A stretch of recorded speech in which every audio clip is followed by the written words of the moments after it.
यह वीडियो जरा गौर से सुनिएगा।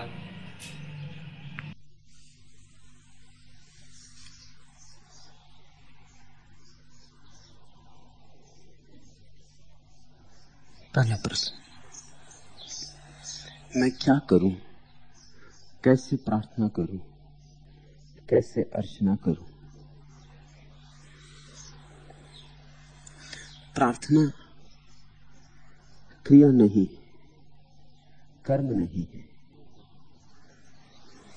कर्ता का भाव ही प्रार्थना में बाधा है। प्रार्थना अक्रिया है कि नहीं जाती, सिर्फ होने दी जाती है। प्रार्थना ऐसे है जैसे नींद, लाने की कोशिश करोगे आना मुश्किल हो जाएगा। भूलो नींद की बात, पड़ रहो बिस्तर पर, आएगी अपने से। प्रार्थना आती है, लाई नहीं जाती। इस बुनियादी बात को खूब ख्याल में रख लेना। भक्त कुछ कर नहीं सकता, करना उसके बस में नहीं। करना ही वश में हो तो भक्ति की कोई जरूरत नहीं। भक्ति असहाय अवस्था है, बेसहारा।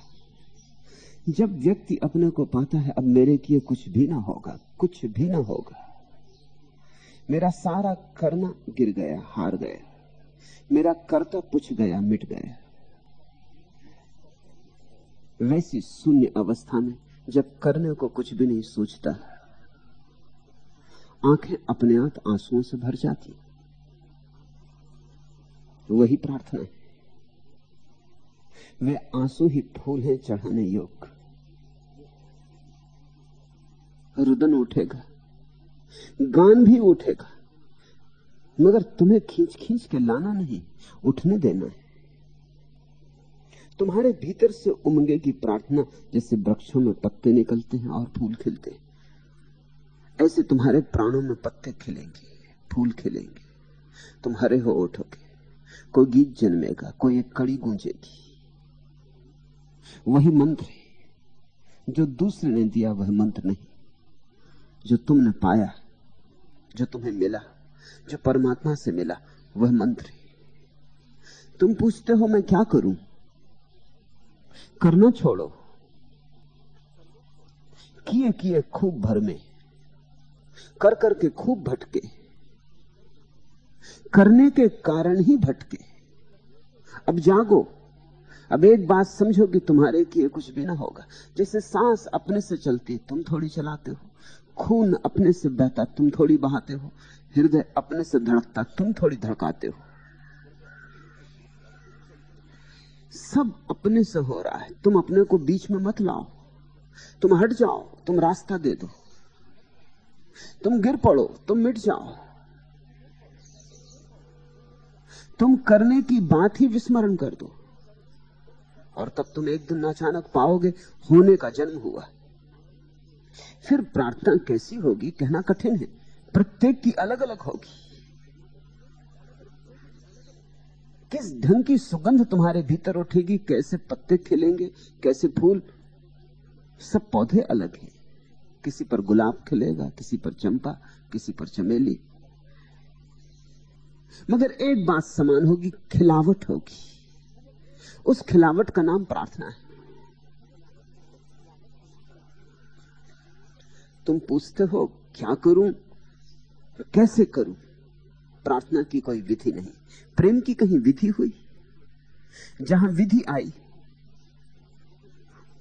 वहां कृत्रिमता आई। तुम प्रेम करना सीखते थोड़ी हो, अभ्यास थोड़ी करते हो। और अभ्यास किया हुआ प्रेम अभिनय होगा, वास्तविक नहीं होगा। मगर प्रेम के अभ्यास की जरूरत नहीं। तुम जन्मे हो प्रेम की क्षमता के साथ। तुम लाए हो अपने प्राणों में वह स्वर, वह पड़ा ही है। जरा अवसर चाहिए, और अवसर क्या, इतना ही कि तुम्हारा बाहर का शोरगुल थोड़ा बंद हो। तो करने के नाम पर नकारात्मक करना है। जिसे एक आदमी को मैं फिर याद दिलाऊं, सोना है, वो क्या करे? सोने के लिए कोई अभ्यास करे, व्यायाम करे, उछल कूद करे, आसन लगाए, जो भी करेगा उससे नींद में बाधा पड़ जाएगी। लेकिन फिर भी कुछ किया जा सकता है, वो करना नहीं है, कमरे का प्रकाश बुझा सकता है, उससे सहारा मिलेगा। दरवाजे खिड़कियां बंद कर सकता है, पर्दे गिरा दे सकता है, उससे सहारा मिलेगा।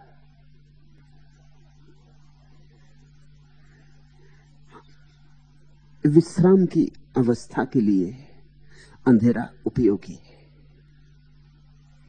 द्वार दरवाजे बंद हो, अंधेरा हो, बाहर का शोरगुल ना आता हो, ये सहयोगी है।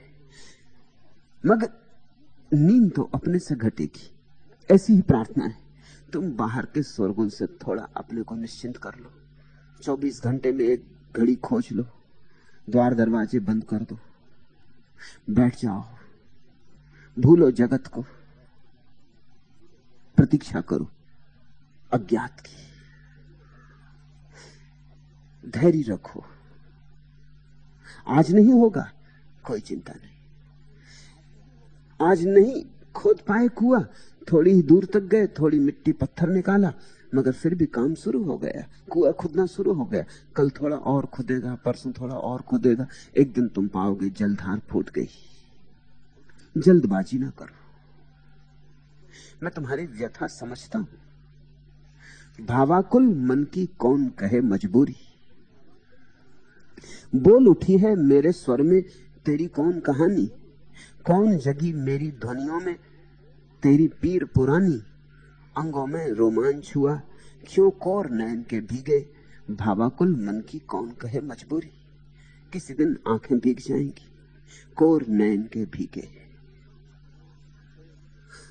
भाव की धारा बहेगी।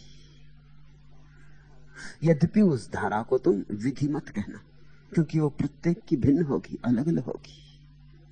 सबके आंसुओं का स्वाद अलग है, सबकी मुस्कुराहट का ढंग अलग है, सबके प्रेम की शैली भिन्न है। यही तो व्यक्ति की गरिमा है। इसलिए सबकी प्रार्थनाएं भी अलग होंगी। दुनिया में प्रार्थना मर गई है क्योंकि प्रार्थना सिखाई गई है। हिंदुओं ने एक तरह की प्रार्थना सीख ली है, बस वही दोहराए जा रहे हैं। मुसलमानों ने एक तरह की प्रार्थना सीख ली, वे वही दोहराए जा रहे हैं। व्यक्तियों को पोंछकर हटा दिया गया है, विधियां थमा दी गई, विधियां झूठी हो जाती। और जब भी तुम बाहर से सीखी कोई प्रार्थना दोहराओगे, तुम्हारे भीतर की प्रार्थना अजन्मी रह जाएगी। भावाकुल मन की कौन कहे मजबूरी, बोल उठी है मेरे स्वर में तेरी कौन कहानी, कौन जगी मेरी ध्वनियों में तेरी पीर पुरानी, अंगों में रोमांच हुआ क्यों कोर नैन के भीगे, भावाकुल मन की कौन कहे मजबूरी। मैंने अपना आधा जीवन गाकर गीत गवाया, शब्दों का उत्साह पदों ने मेरे बहुत कमाया। मोती की लड़ियों तो केवल तूने इन पर वारी, निर्धन की झोली आज गई भरपूरी, भावाकुल मन की कौन कहे मजबूरी। फिर भी तुम कह ना पाओगे जो हुआ है, तुम किसी दूसरे को बता ना पाओगे जो हुआ है, तुम किसी को समझा ना पाओगे जो हुआ है। समझाने जाओगे और उलझ जाओगे। भावाकुल मन की कौन कहे मजबूरी। तुमने जो गीत गाए वे तो कचरा, जो गीत परमात्मा तुमसे गाता है वही सार्थक है। मैंने अपना आधा जीवन गाकर गीत गमाया, शब्दों का उत्साह पदों ने मेरे बहुत कमाया। मोती की लड़ियां तो केवल तूने इन पर वारी, जब उसका संस्पर्श मिलता है तभी तुम्हारी मिट्टी सोना होती। मोती की लड़ियां तो केवल तूने इन पर वारी, निर्धन की झोली आज गई भरपूरी, भावाकुल मन की कौन कहे मजबूरी। क्षणभंगुर होता है जग में यह रागों का नाता, सुखी वही है जो बीती को चलता है बिसराता, और दुखी है पूर्ति ढूंढता जो अपनी साधों की, रह जाती है जो उर के बीच अधूरी, भावाकुल मन की कौन कहे मजबूरी। प्रार्थना के नाम पर तुम कुछ मांगना मत, तुम किसी अधूरी वासना को पूरा करने की आकांक्षा मत करना। वही लोग करते हैं, प्रार्थना नहीं करते, भिखमंगापन उनकी प्रार्थना में प्रकट होता है, यह मिल जाए, वह मिल जाए, ऐसा हो जाए, वैसा हो जाए। अगर तुमने कुछ भी मांगा तो तुमने प्रार्थना गंदी की, अपवित्र की। तुमने अपनी प्रार्थना में वासना जोड़ी कि तुमने प्रार्थना के पंख काट दिए और प्रार्थना के गले में पत्थर बांध दिए। वह पक्षी फिर उड़ेगा नहीं, यहीं तड़फड़ाएगा, यहीं गिरेगा, यहीं मरेगा। इतना ही ख्याल रखना, प्रार्थना में मांगना हो, कुछ भी मत मांगना, परमात्मा को भी मत मांगना, क्योंकि मांग तो बस मांग है, मांगा कि चूके। अब बड़े दुख की बात है कि प्रार्थना शब्द का अर्थ ही मांगना है। मांगने वाले को हम प्रार्थी कहते। सदियों से प्रार्थना के नाम पर मांगा गया है, इसलिए प्रार्थना का शब्द ही गलत हो गया, शब्द ही विकृत हो गया, उसका अर्थ ही मांगना हो गया। और इसलिए प्रार्थना कभी खिल नहीं पाती। तुम सिर्फ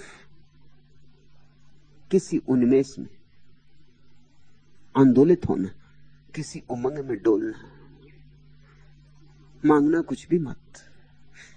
बिना मांगे मिलता है, मांगने से चूक जाता है। तुम न मांगोगे तो सब मिलेगा, तुम मांगोगे तो कुछ भी ना मिलेगा, और जब कुछ भी ना मिलेगा तो विषाद घिरेगा।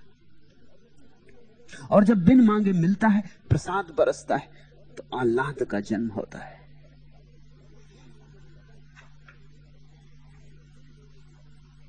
मैं क्या करूं, कैसे प्रार्थना करूं, कैसे अर्चना करूं, कैसे शब्द को विदा कर दो।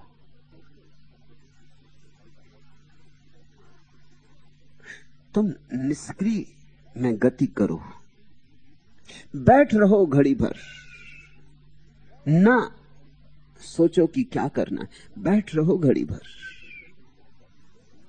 पक्षी गीत गाते हो सुनो, सूरज की किरणें तुम्हारे ऊपर नाचती हो अनुभव करो, हवा का झोंका आता हो, तुम्हारे वस्त्रों को कपा जाता हो, नचा जाता हो, अनुभव करो। बस बैठे रहो। तुम चकित होगे ये जानकर कि अगर तुम बैठ सको घड़ी भर बिना किसी व्यस्तता के, प्रार्थना एक दिन तुम्हारे भीतर ऐसे ही जन्म जाएगी कि चमत्कार। लेकिन तुम जब पूछते हो कैसे, तो तुम्हें पता नहीं कि तुम क्या पूछ रहे हो। तुम पूछ रहे हो ये कि चलो ठीक है प्रार्थना के लिए बैठेंगे, लेकिन व्यस्तता के लिए कुछ तो दे दे, माला फेरे, मंत्र जपे, पूजा का थाल सजाएं, आरती उतारे। तुम चाहते हो कुछ व्यस्तता के लिए उपाय दे दो। तुम बिना किए नहीं रह सकते। करना तुम्हारी बीमारी है, तुम्हारा पागलपन है। दुकान करोगे, अखबार पढ़ोगे, कुछ उठाधरी करते रहोगे। प्रार्थना में भी तुम चाहते हो कुछ करने को रहे। मेरे पास लोग आते हैं, वो कहते हैं कुछ आलंबन तो चाहिए। क्यों चाहिए आलंबन? किस लिए चाहिए आलंबन? आलंबन के सहारे मन जीता है, और सब आलंबन मन को बचा रखते। आलंबन हटाना है, देना नहीं है। सब आलंबन छीन लो, हटा दो मालाएं, हटा दो पूजा के थाल, मूर्तियों को विसरा दो, बैठ रहो, कोई आलंबन मत दो। मन घूमेगा विक्षिप्त की तरह, पागल की तरह चीखेगा, पुकारेगा, कुछ काम चाहिए। तुमने कहानी सुनी है ना बच्चों की, कि एक आदमी ने बड़ी मेहनत से तंत्र मंत्र टोटके से एक प्रेत को जगा लिया। प्रेत तो जग गया और उसने कहा आपकी सेवा में सदा हाजिर रहूंगा, लेकिन एक बात ख्याल रखना, मुझे काम चाहिए, 24 घंटा काम चाहिए। अगर जरा भी मुझे काम नहीं मिला तो तुम्हारी गर्दन मरोड़ दूंगा। मैं बिना काम के नहीं रह सकता। बिना काम मुझे एक क्षण कठिन हो जाता है, फिर मैं कुछ का कुछ कर दूंगा। वो आदमी तो बड़ा खुश हुआ, उसने कहा कि ये इसलिए तो तुझे जगाया है कि हजारों काम पड़े हैं मेरे जो हो नहीं पाते, जो मैं नहीं कर पाता, वही तो तुझसे करवाने। तू फिक्र मत कर, यही तो मैं चाहता हूं। ऐसा ही सेवक चाहिए था, मगर जल्दी ही गड़बड़ हो गई। क्योंकि वो काम दे और वो भूत उसे क्षण न लगे और पूरा कर दे। महल बनाओ, वो महल बना दे। वो खड़ा है, क्षण भर बाद की महल बन गया। जल्दी ही काम चुक गए। काम ही कितने हैं, महल भी बन गए, किले भी खड़े हो गए, स्वर्ण असरफियों के ढेर भी लग गए, सुंदर स्त्रियां भी आ गईं, भोजन के थाल भी सज गए। अभी घड़ी भी नहीं बीती और उसने सब निपटारा कर दिया। वो आदमी बड़ा घबराया, उसे एकदम सूझे ही ना कि अब काम इसे क्या दूं। अब यही मुश्किल हो गई कि काम इसे क्या दूं, क्योंकि काम ना दो तो ये गर्दन दबा दे और वो भूत आ के खड़ा हो जाए। वो फकीर भागा। वो आदमी एक फकीर के पास गया, उसने कहा कुछ रास्ता बताओ, मैं बड़ी झंझट में पड़ गया। उस फकीर ने पास में पड़ी एक नसनी उसे दे दी और कहा ऐसे जमीन में गाड़ दे और उस भूसे के पहले ऊपर जा, फिर नीचे आ, फिर ऊपर जा, फिर नीचे आ। जब तेरे पास कोई खास काम हो करवाने का तो करवा लेना, अन्यथा नसनी बता देना। वो नसनी गड़ा दी गई आंगन में, भूत को काम मिल गया। वो बड़ा प्रसन्न, ऊपर जाए नीचे आए, ऊपर जाए नीचे आए, उसको कोई अंत नहीं, चलता रहे। जब जरूरत हो उस आदमी को किसी काम की, वो काम करवा ले, अन्यथा नसनी बता दे। मन की ही कहानी है यह। मन को काम चाहिए। वो जो तुम माला फेरते हो वो नसेनी है, फेरे जा रहे हैं गुरिये पे गुरिये, इधर से उधर तक, फिर वो 108 हो गए, फिर फेरो, फिर फेरो। कोई मंत्र का जाप कर रहा है, वो कहता है 1 करोड़ दफा जाप करना है। कोई बैठा राम राम लिख रहा है, वो नसेनी है। चढ़ते रहो, उतरते रहो, काम मिल जाता है, मगर काम से कहीं राम मिला? राम तो मिलता है निष्काम दशा में, जब चित्त में कोई व्यस्तता नहीं होती। प्रार्थना अव्यस्तता का नाम है, वही ध्यान का अर्थ है, वही प्रार्थना का अर्थ है। कैसे को भूलो, तेज घड़ी उलझे रहो, चढ़ो नसनी उतरो नसनी, एक घड़ी भूल जाओ नसनी को, बैठ जाओ खाली होकर, कुछ भी ना करो। नैन तुम्हारे चरण कमल में अर्घ चढ़ा फिर भराते, कब प्रसन्न अवसन्न हुए कब।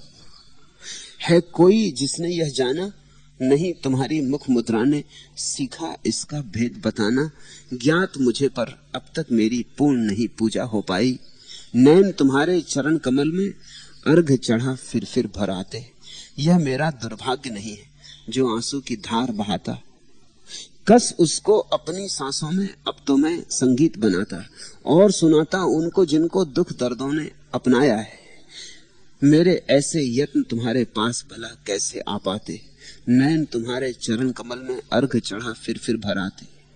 इस जड़कन माला का मतलब, इस जलकण माला का मतलब साफ यहीं तक हो पाया है। ऐसा लगता दूर कहीं से भार हृदय ढोकर आया है। अनायास अनजान प्रयोजन हीन समर्पण करके तुमको अंतर का कुछ श्रम कम होता और कुछ लोचन हल्काते। नैन तुम्हारे चरण कमल में अर्घ चढ़ा फिर भराते। बैठो और तुम पाओगे आंसू भरे, आंखें डबडबाई, हृदय नाचा, रोमांच हुआ, कोई दूर का संगीत सुनाई पड़ा, कोई अज्ञात की गंध तुम्हारे नासापुटों में उतरी। यह होता है, यह यहां अनेक को हो रहा है। कोई कारण नहीं कि तुम्हें क्यों ना हो। तुम कभी बैठे ही नहीं अव्यस्त होकर, तुमने कभी खाली होने का अवसर नहीं दिया, तुम कभी रिक्त नहीं हुए, इसलिए रिक्त रह गए हो। प्रार्थना यानी रिक्त हो जाओ और तुम परमात्मा से भर उठोगे। परमात्मा प्रतिपल उत्सुक है कि तुम्हारे भीतर राह बना ले। तुम राह देते नहीं, तुम नशे नहीं चढ़ते उतरते, तुम कुछ ना कुछ उपद्रव करते रहते। उस उपद्रव को तुम बड़े अच्छे अच्छे नाम देते हो, कहते हो आलंबन। प्रार्थना निरालंब दशा है, प्रार्थना निराधार अवस्था है, प्रार्थना निराकार अवस्था है। घटती है, घटाई नहीं जाती।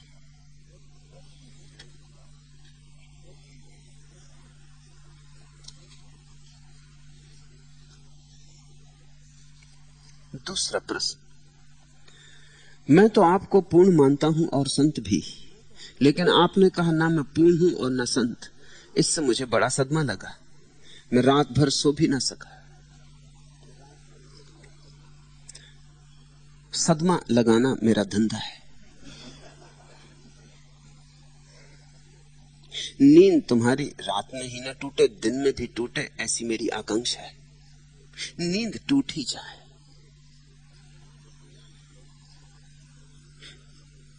सो लिए बहुत, सदियों सो लिए, इसलिए जितने उपाय हो सके उतने उपाय से तुम्हें सदमे पहुंचाता हूं। समझोगे तो उन्हीं सदमों के सहारे जागरण को साध लोगे, नहीं समझोगे तो व्यर्थ परेशानी में पड़ जाओगे। जो दे रहा हूं वह औषधि है, समझे तो औषधि, नहीं समझे तो व्याधि बन जाएगी। मैंने कहा न मैं पूर्ण हूं और न संत। वह इसीलिए कहा कि जब तक पूर्ण का बोध है तब तक अपूर्ण से छुटकारा नहीं।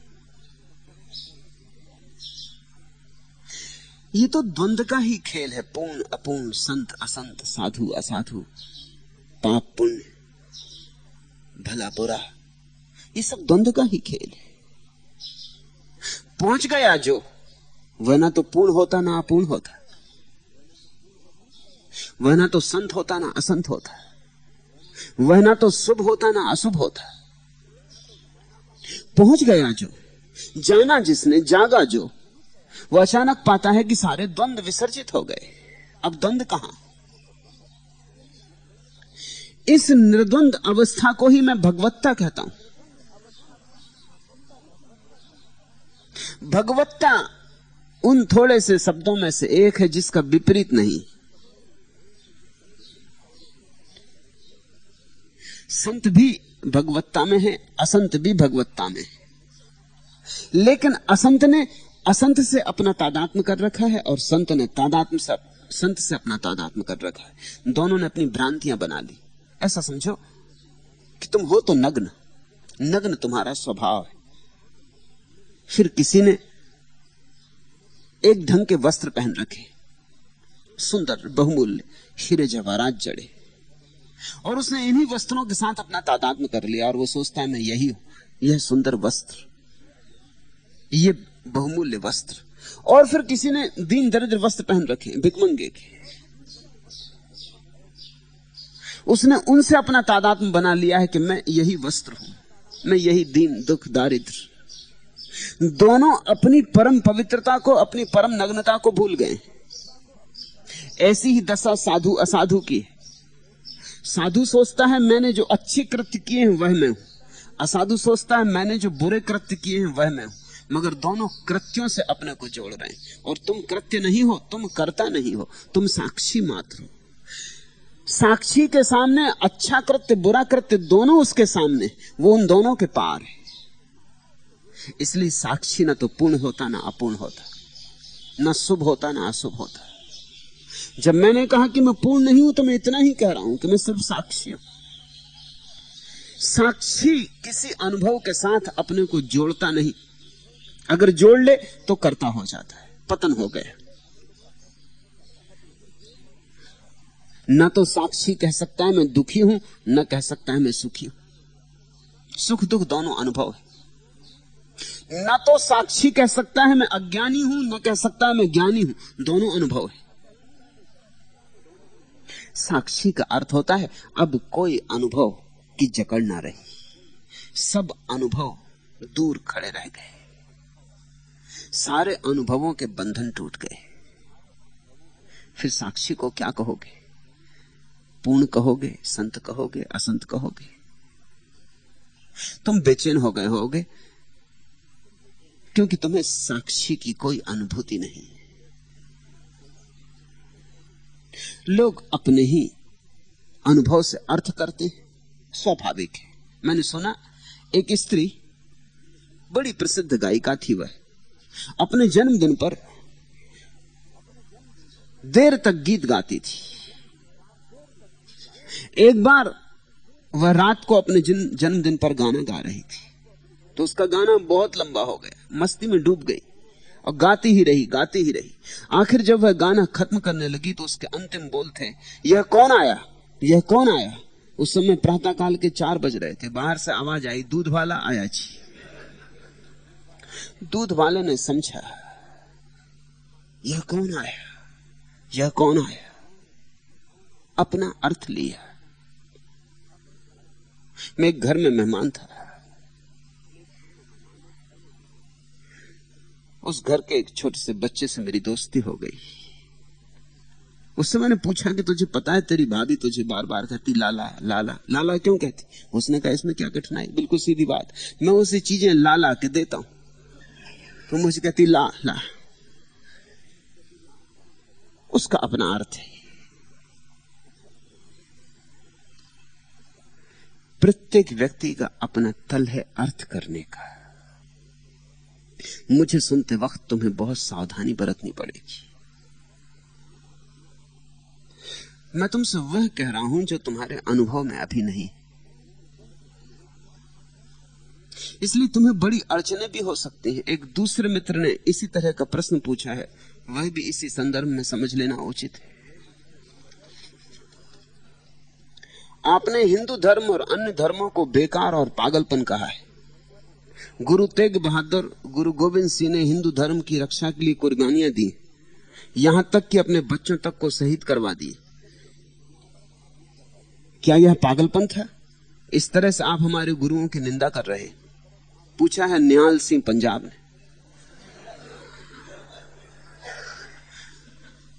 भाई मेरे गलत जगह आ गए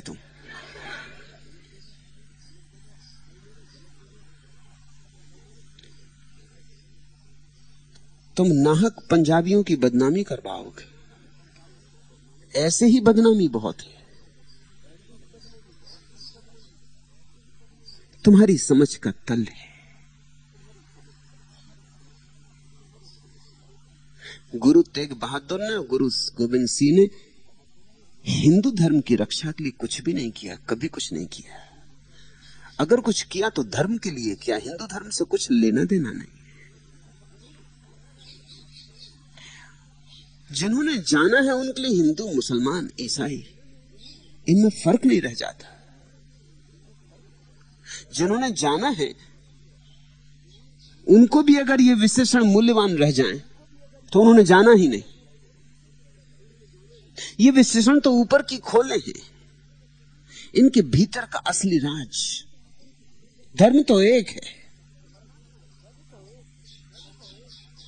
परमात्मा एक है। नारद ने कहा एक ओंकार सतनाम।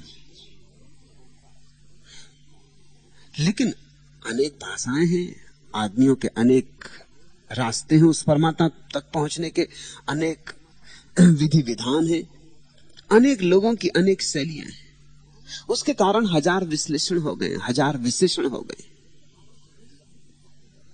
लेकिन जो जानता है वो धर्म के लिए अपने को समर्पित करता है, हिंदू के लिए नहीं। हिंदू तो राजनीति का नाम है, जैसे मुसलमान राजनीति का नाम है, जैसे सिख राजनीति का नाम है। धर्म बड़ी अलग बात है। ये तो वस्त्र हैं धर्मों के। किसी ने गुरुद्वारा बना लिया, ये एक ढंग है। किसी ने मंदिर बना लिया, किसी ने मस्जिद बना ली। लेकिन मंदिर, मस्जिद और गुरुद्वारा के भीतर जिसकी पूजा की जा रही वह एक है। गुरु ग्रंथ में जो पढ़ा जा रहा है और वेद में जो पढ़ा जा रहा है, गीता और कुरान में जो पढ़ा जा रहा है, शब्द तो अलग अलग है, निश्चित अलग अलग है, लेकिन जिस तरफ उन शब्दों के इशारे हैं वह एक है। जिसको वह एक दिखाई पड़ता है उसे मैं कहता हूं वह पागल नहीं, जिसे अनेक दिखाई पड़ता है वह पागल है।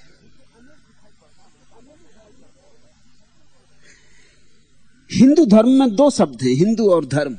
अगर हिंदू पर बहुत जोर है तो तुम पागल हो, अगर धर्म पर बहुत जोर है तो तुम बुद्धिमान हो। और जैसे जैसे धर्म पर जोर बढ़ेगा हिंदू पर जोर कम होता जाएगा। एक दिन तुम पाओगे हिंदू तो विदा हो गया, धर्म रह गया।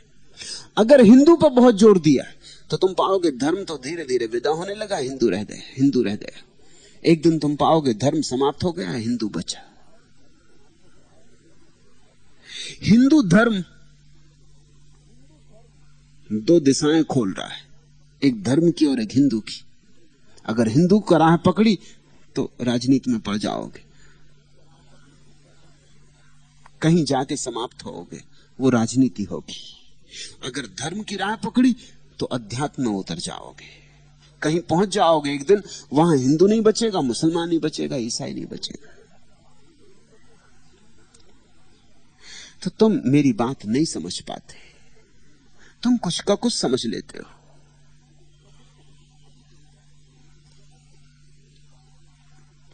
जरूर तेग बहादुर और गोविंद सिंह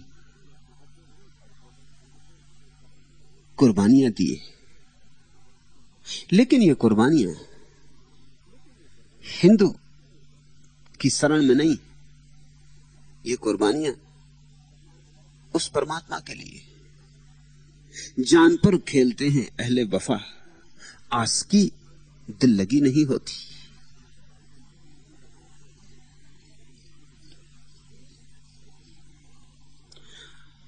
हिंदू, ईसाई, मुसलमान, सिख, इन शब्दों में मत अटक जाना,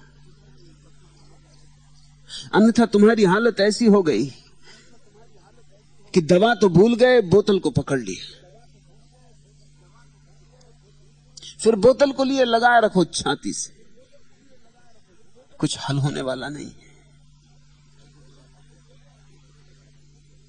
दवा बोतल से और है, दवा पियो, बोतल फेंको। इसलिए कहता हूं कि हिंदू धर्म, मुसलमान धर्म सब पागलपन है, बोतल को पकड़े हुए, इसलिए कहता हूं। इसका यह मतलब नहीं है कि बोतल के भीतर जो औषधि है वो पागलपन है।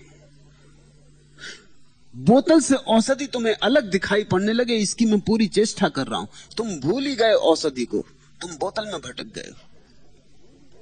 रोके जो रास्ते पे सो रहजन से कम नहीं, जो फूल हो कि खारे बयाबा चले चलो।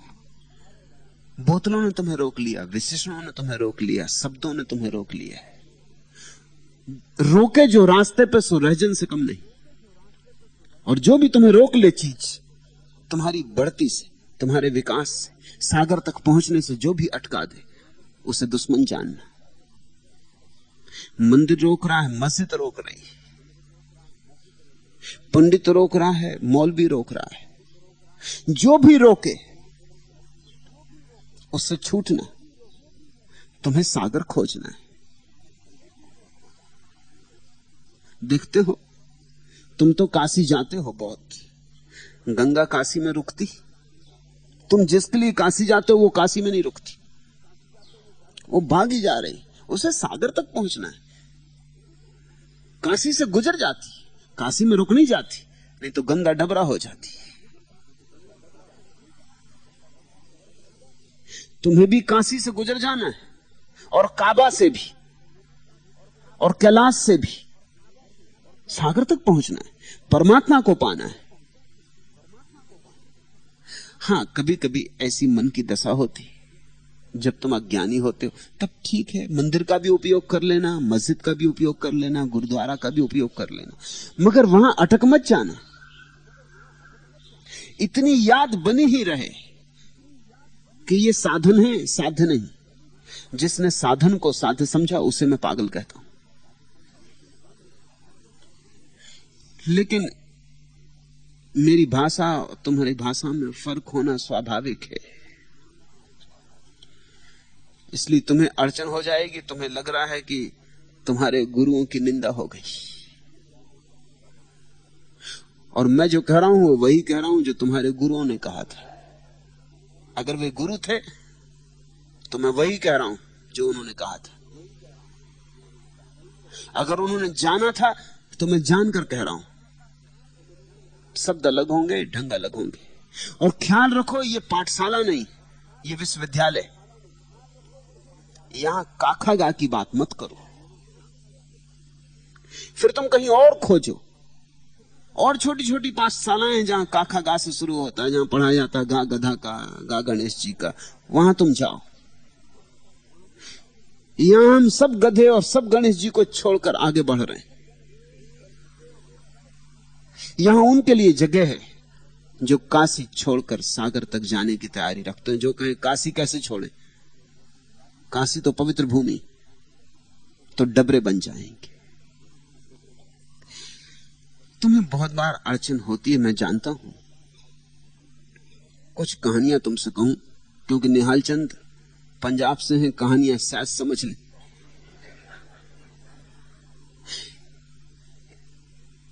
एक आदमी ने बड़ी कोशिशों के बाद ब्लैक मार्केट से घी के 10 कनस्तर खरीदे और अपने नौकर को अकेले में ले जाके कहा, किसी को कानो कान खबर न हो, बगीचे में गड्ढा खोदकर उसमें ये घी छिपा दो।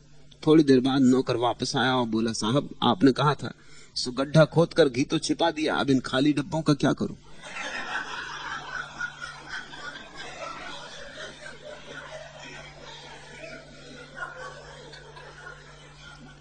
दूसरी कहानी, एक इंस्पेक्टर महोदय एक स्कूल में मुआयना करने गए। एक कक्षा में विद्यार्थी बहुत शोर मचा रहे थे। इंस्पेक्टर महोदय ने उस कक्षा के अध्यापक को पास बुलाया और कहा, क्या बात है मास्टर जी, लगता है ये बच्चे आपसे डरते नहीं। तो मैं ही इनसे कौन सा डरता हूं, मास्टर जी ने तपाक से उत्तर दिया। तीसरी कहानी, एक उच्च जिलाधिकारी शाम को क्लब में आए। अन्य अधिकारी मित्रों के बीच बैठते हुए उन्होंने अपनी जेब से अपनी फोटो निकाली और पूछा, जरा देखना यार, मेरी पत्नी कहती है कि फोटो में तुम बेवकूफ दिखाई देते हो। एक अधिकारी ने फोटो हाथ में लेकर गौर से देखा और बोला, नहीं साहब, फोटो में तो आप बिल्कुल बेवकूफ दिखाई नहीं देते।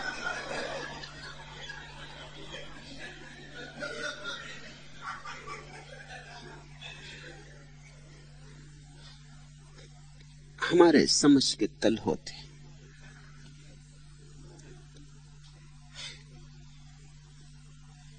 यहां सदगुरु ने जो कहा है उसका गुणगान हो रहा है और तुम सोच रहे हो कि निंदा हो रही।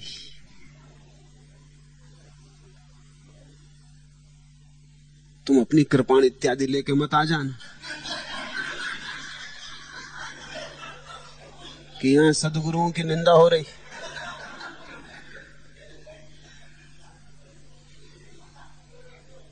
तुम जरा धीरज रखना,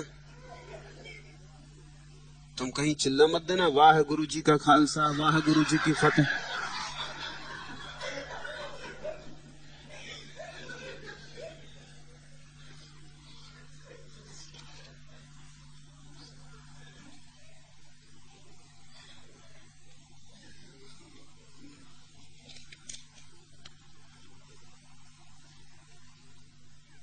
मुझे सुनते वक्त बहुत धीरज और सहानुभूति की जरूरत है, अन्यथा नासमझी होगी, लाभ नहीं होगा, हानि हो जाएगी।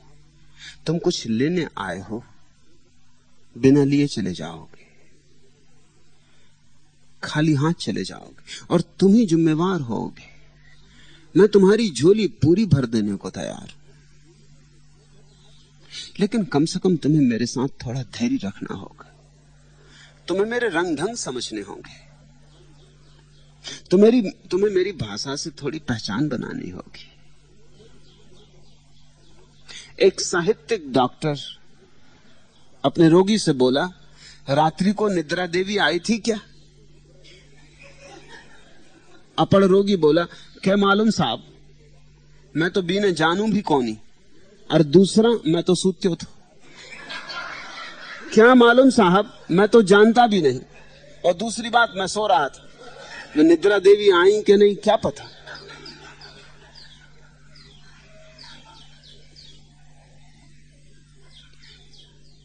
सदमे खाओ, जागो, चोट तुम्हें पहुंचाता हूं, लेकिन तुम अपनी चोट को यह मत समझ लेना कि मैंने वह चोट अतीत में हुए सदगुरुओं को पहुंचाई। तुम्हें चोट पहुंचा रहा हूं क्योंकि तुम्हें जगाना है। तुम्हें चोट पहुंचाने के लिए कभी कभी मुझे ऐसे सख्त शब्दों का भी उपयोग करना पड़ता है जो मैं स्वयं चाहूंगा कि न करता तो अच्छा था, लेकिन कोई और उपाय दिखाई नहीं पड़ता। जब तक मैं शास्त्रों के खिलाफ ना बोलूं तब तक तुम जागते नहीं। मुझे पीड़ा भी होती, क्योंकि मैं जो कह रहा हूं वह शास्त्र है। लेकिन जब तक मैं शास्त्र के खिलाफ ना बोलूं, तुम अपने शास्त्र को छाती से लगाए बैठे हो। मुझे शास्त्र के प्रति सम्मान है, इसलिए शास्त्र के खिलाफ भी बोलता हूं। शास्त्र तुमसे छूट जाए तो शास्त्र में जो छिपा है वह प्रकट हो। कभी मंदिर मस्जिद के खिलाफ बोलता हूं, चाहता हूं कि ये पृथ्वी मंदिर बन जाए, इसलिए कि मस्जिद बन जाए, इसलिए।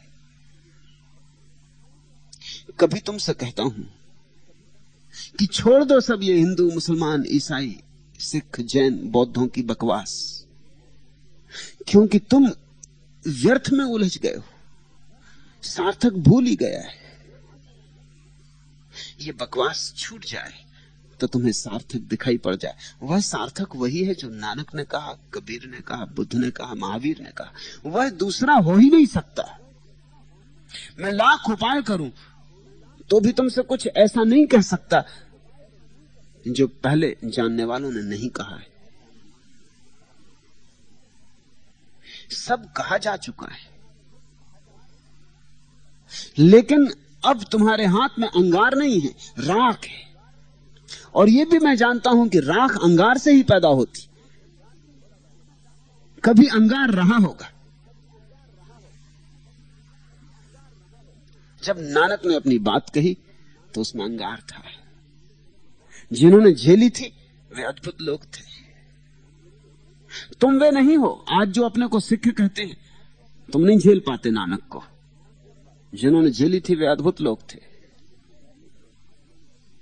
तुम जैसे लोग तो नानक के खिलाफ थे। ये बड़े मजे की बात है, जो आज अपने को सिख कहते हैं, इस तरह के लोग तो नानक के खिलाफ थे। क्योंकि इस तरह के लोग तब गीता से बंधे थे, कुरान से बंधे थे। नानक ने जब पहली दफा अपनी बात कही तो स्वभाव था तुम्हें गीता से भी छुड़ाया, कुरान से भी छुड़ाया। गीता के भी और कुरान के भी जो मोही थे उनके मन को चोट पड़ी होगी, वैसी ही चोट जैसी तुम्हें यहां पड़ रही। तिलमिला गए होंगे, नाराज हो गए होंगे। पूछा होगा तो क्या हमारे रामचंद्र जी गलत, कृष्णचंद्र जी गलत, तो कुरान गलत? लेकिन नानक वही कह रहे हैं जो कुरान में कहा गया और जो गीता में कहा गया, लेकिन अब नई भाषा दे रहे हैं। पुरानी भाषा विकृत हो गई, तुम्हारे हाथ में बहुत दिन रह ली, तुम्हें तो नहीं बदल पाई, तुमने उसे बदल दिया, राख हो गई। अब उस राख से छुटकारा चाहिए। फिर अंगारा, अंगारा तो वही झेलता है जिसमें हिम्मत हो, जलने की हिम्मत हो, मिटने की हिम्मत हो। जिन्होंने झेला वे पहले सिख थे। सिख शब्द जानते हो, शिष्य से आया है। वे झुके, उन्होंने स्वीकार किया।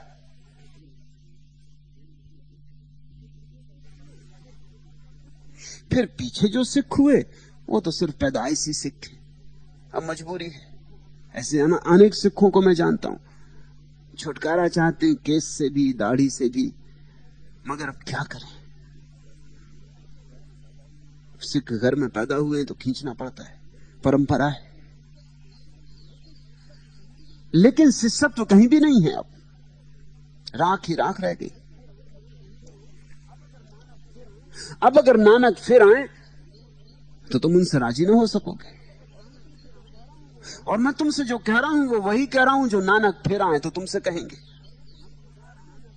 अब की बार नानक आए तो गुरु ग्रंथ साहब से तुम्हें छुड़ाना होगा, तुम्हें फिर अड़चन होगी। ये सदा होता रहा। जीसस को यहूदियों ने मार डाला क्योंकि जीसस ने जो बात कही वो वही थी जो मूसा ने कही थी। जीसस का मूसा से अपूर्व प्रेम था। तुम जान के ये हैरान होगे कि जीसस सूली से बच गए थे। कैसे बच गए ये तो लंबी कथा है, लेकिन इतना तय है कि सूली से बच गए थे। सूली से बच के जीसस कहां गए? सूली से बच के जीसस भारत की तरफ आए, कश्मीर आए। क्यों आए कश्मीर? सिर्फ इसलिए आए कि कश्मीर में मूसा की लाश गड़ी, मूसा की देह कश्मीर में है। मूसा की तलाश में आए, उन्हीं की कब्र के पास कहीं सो जाने के मन से आए। मूसा के प्रति ऐसी चाहत थी, लेकिन जो जीवन भर किया वो ऐसा था कि मूसा को मानने वालों ने सूली लगा दी थी।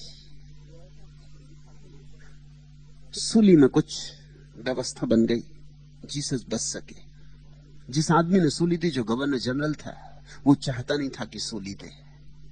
पॉन्टियस पायलट जीसस से प्रभावित हो गया था। वो रोमन था, यहूदी नहीं था, उसे कोई विरोध भी नहीं था जीसस से। रोम का साम्राज्य था इजराइल पर, वो गवर्नर था रोम का। वो चाहता था जीसस को बचा ले। उसने बहुत कोशिश भी की। उसका पत्र पाया गया है जिसमें उसने जीसस की बड़ी प्रशंसा की है। लेकिन यहूदियों ने बड़ा जोर मारा। उन्होंने कहा कि अगर तुम नहीं जीसस को सूली दोगे तो हम सम्राट से प्रार्थना करेंगे कि गवर्नर को बदला जाए। इतनी झंझट में वो भी नहीं पड़ना चाहता था, अपना पद वो भी नहीं खोना चाहता था। और यहूदी एक मत से जीसस को सूली देना चाहते थे। इसलिए पॉन्टियस पायलट ने इस ढंग से सूली दी कि जीसस बच जाएं। उन दिनों जिस ढंग से सूली दी जाती थी उसमें आदमी को मरने में कम से कम 3 दिन से 7 दिन लगते थे। बड़ी पीड़ादायी थी। हाथों में खीले ठोंक दिए जाते थे, पैर में खीले ठोंक दिए जाते थे और लटका दिया एक तख्ते पर। आदमी एकदम नहीं मरता, इतनी जल्दी नहीं मर सकता। हाथ और पैर में कोई मरने की बात नहीं है। खून बहता, खून बहता, खून सूख जाता, बहना बंद हो जाता, आदमी लटका है। 3 से लेकर 7 दिन तक मरने में लगते थे। पॉन्टियस पायलट ने एक तरकीब की। उसने शुक्रवार की शाम को, जस्ट दोपहर ढलती थी, तब जीसस को सूली दी। यहूदियों का नियम है कि कोई भी व्यक्ति शनिवार को सूली पर न लटका रहा है, वो उनका पवित्र दिन है। ये होशियारी की पॉन्टियस पायलट ने। वो चाहता था जीसस को बचा लेना। उसने सूली ऐसे मौके पर दी कि सांझ के पहले, सूरज ढलने के पहले जीसस को सूली से उतार लेना पड़ा। बेहोश हालत में वो उतार लिए गए, वो मरे नहीं थे। फिर उन्हें एक गुफा में रख दिया गया और गुफा उनके एक बहुत महत्वपूर्ण शिष्य के जिम्मे सौंप दी गई। मलम पट्टियां की गई, इलाज किया गया और जीसस सुबह होने के पहले वहां से भाग गए। लेकिन मन में उनके एक ही आशा थी, जाके मूसा की कब्र के करीब विश्राम करना। इसके पहले मूसा भी कश्मीर आके मरे। कश्मीर मरने लायक जगह है, पृथ्वी पर स्वर्ग है। जीसस उनकी तलाश में आए उसी रास्ते से। कश्मीरी मूलतः यहूदी है। कश्मीरियों का मूल उत्स यहूदी है। जीसस काफी वर्षों तक जिए कश्मीर में। उनकी कब्र भी कश्मीर में बनी। जीसस ने वही कहा जो मूसा ने कहा था, लेकिन यहूदियों ने सूली लगा दी। अगर जीसस फिर लौट के आए तो अब की बार ईसाई उन्हें सूली लगाएंगे। सत्य सदा सूली पर, झूठ सदा सिंहासन पर। क्योंकि झूठ तुम्हारी फिक्र करता है। तुम्हें जो रुचे वही कहता है, तुम्हें जो भाए वही कहता है। तुम्हें चोट नहीं पहुंचाता है, तुम्हें फुसलाता है, तुम्हें मलम पट्टी करता है, तुम्हें सांत्वना देता है। झूठ तुम्हारी सेवा में रत होता है। क्योंकि झूठ तुम्हारी सेवा में रत होता है, इसलिए तुम झूठ से बड़े राजी और प्रसन्न होते हो। सत्य तुम्हारी सेवा में रत नहीं। सत्य तो सत्य की सेवा में रत है। तुम्हें चोटें पहुंचती हैं। आईना मुंह पे बुरा और भला कहता है। सच यह है, साफ जो होता है साफ कहता है। फिर चाहे नानक हो चाहे कबीर, आईने हैं, दर्पण है। तुम अगर मेरे आईने में झांकोगे तो सोच के समझ के झांकना। आईने पर नाराज मत हो जाना। क्योंकि आईना सिर्फ तुम्हारी शक्ल बतलाएगा। अब अगर आईने में बंदर झांकेगा तो बंदर ही दिखाई पड़ेगा, कोई देवता दिखाई नहीं पड़ सकता, ये ख्याल रखना। और बंदर को जब आईने में बंदर दिखाई पड़ेगा तो बंदर नाराज हो जाए, ये भी स्वाभाविक। आईने को तोड़ने फोड़ने को तैयार हो जाए, ये भी स्वाभाविक। तुम्हें चोट लगती है मुझसे, चोट तुम्हें लगनी ही चाहिए, मगर चोट इसलिए ही है कि तुम जागो। चोट तुम्हें किसी तरह से अपमान करने के लिए नहीं, चोट तुम्हारा सम्मान है। इसलिए फिर कहूं, मेरी बात को बहुत धीरज से, बहुत शांति से समझने की कोशिश करना, जल्दी निष्कर्ष मत लेने। पहले मित्र ने कहा मैं तो आपको पूर्ण मानता हूं और संत भी, लेकिन आपने कहा कि ना मैं पूर्ण हूं और ना संत। इससे मुझे बड़ा सदमा लगा, मैं रात भर सो भी न सका। जब मैंने कहा कि ना मैं पूर्ण हूं ना संत, तो तुम्हें सोचना था, तुम्हें पुनर्विचार करना था, तुम्हारी अपनी धारणाएं एक तरफ रख देनी थी। लेकिन तुम्हारी धारणाओं को चोट लगी। तुम अगर मानते हो कि मैं संत हूं और मैंने कहा मैं संत नहीं हूं, तो तुम्हारी धारणा को चोट लगी, तुम्हारे अहंकार को चोट लगी। तुम मेरे शिष्य इसलिए हो गए हो कि तुम मुझे संत मानते थे, और अब मैं ही कह रहा हूं मैं संत नहीं हूं, तो बड़ी मुश्किल की बात हो गई। कहां झंझट में तुम पड़ गए। तुम्हारे अहंकार को बड़ी तृप्ति मिल रही थी कि तुम किसी संत के शिष्य हो गए हो, और अब वो तृप्ति कैसे मिलेगी। तुम थोड़ा समझना, जब मैंने कहा है कि मैं संत नहीं हूं, तो जरूर कोई बात कही होगी जो संतत्व से भी ऊपर जाती, कुछ बात कही होगी जो पूर्णत्व से भी ऊपर जाती। मैं तुम्हें ऊपर की यात्रा पर ले चला हूं, तुम जितना समझने लगोगे उतने ऊपर की बात कहूंगा। इसलिए मेरी बातों में तुम्हें विरोधाभास मिलेगा, क्योंकि मैं तुम्हारे साथ तुम्हें आगे बढ़ाने की कोशिश न लगाऊं। एक एक सीढ़ी तुम चढ़ते हो, जो सीढ़ी तुम चढ़ जाते हो वो मैं इंकार कर देता हूं, ताकि आगे की सीढ़ी पे बढ़ो। हर सीढ़ी तुमसे छीन लेनी है, ताकि तुम बढ़ते ही जाओ और एक दिन उस अनंत में प्रवेश कर जाओ, जहां कोई सीढ़ियां नहीं, जहां केवल छलांग होती। तीसरा प्रश्न, संन्यास लेने में अहंकार ही सबसे बड़ी बाधा है, तो इसको कैसे हटाया जा सकता है। अहम भाव जाता नहीं, हटाने से जाएगा भी नहीं। हटाएगा कौन? जो हटाता है वही तो अहंकार है। अगर हटा दिया किसी तरह तो विनम्रता का अहंकार पैदा हो जाएगा, और कुछ भी ना होगा। एक अकड़ हो जाएगी कि मुझ जैसा विनम्र कोई भी नहीं। देखो मैं कितना सीधा साधा, कितना झुका हुआ समर्पित। ये नया अहंकार होगा। तुम जो भी करोगे उससे अहंकार बढ़ेगा। तुम्हारे करने से अहंकार घट ही नहीं सकता। अहंकार नई शक्लें ले सकता है, नए रूप ले सकता है, नए वेश परिधान ले सकता है, लेकिन अहंकार मिटेगा नहीं। फिर क्या करना है? अहंकार को समझो, मिटाने की जल्दी करो ही मत। जल्दी क्या है? अहंकार को समझो कि क्या है। जो आदमी मिटाने की कोशिश करता है वो समझने की कोशिश से बच रहा है, और बिना समझे अहंकार जाता नहीं। अहंकार मिटाया नहीं जाता। जब समझ का दिया जल जाता है तो अहंकार नहीं पाया जाता। जैसे दिया जला कि अंधेरा गया, अहंकार अंधेरा है।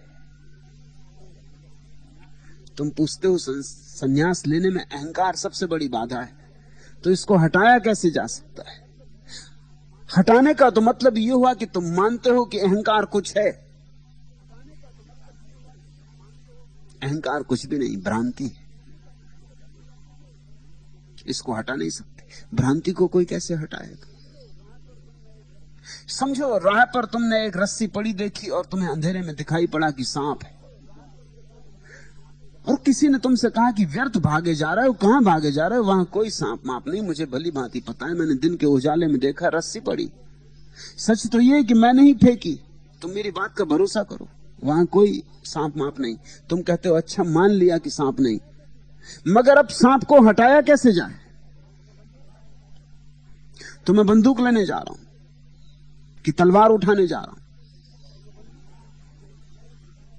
तो तुम समझे ही नहीं। अहंकार हटाया कैसे जाए, इसका मतलब हुआ कि अहंकार है, कोई वास्तविक पदार्थ है। अहंकार कोई वास्तविक पदार्थ नहीं, भ्रांति है। तुमने अपने को ठीक से नहीं देखा, इसलिए जैसा तुम अपने को समझ रहे हो वो भ्रांति। जब ठीक से देखोगे अचानक पाओगे अहंकार नहीं है, आत्मा है। अहंकार नहीं है, परमात्मा है।